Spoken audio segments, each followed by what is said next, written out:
Number 4.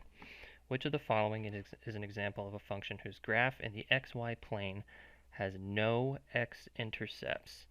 So we're familiar with the y-intercept of a line or a function being the point at which it crosses the y-axis, but an x-intercept is basically the same thing. It's just where it crosses the x-axis. So if we look at each one individually, a linear function whose rate of change is non-zero. So a zero rate of change would mean that it's completely flat and it never touches.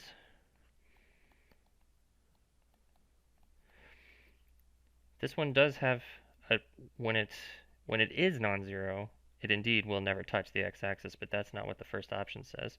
A linear function whose rate of change is non-zero. So if it is non-zero, that means it's either going up like this or down like this, which means at some point it'll touch. So it is not a quadratic function with real zeros.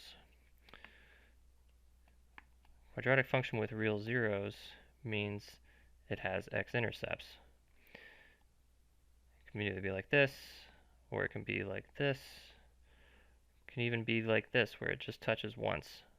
See, all of these right here mean that the quadratic has real zeros. It's the same thing as saying it has x-intercepts. So this one is not what we're looking for. A quadratic function with no real zeros. Let's see what option C would look like. So if our quadratic has no real zeros, that means it doesn't touch the x-axis anywhere. These will have zeros, but they'll be complex with imaginary numbers in them. So this one is in fact what we're looking for. But what's a cubic polynomial with at least one real zero? Well, if it has one real zero, that means it touches the x-intercept. A cubic sometimes looks like this, or it can look like this.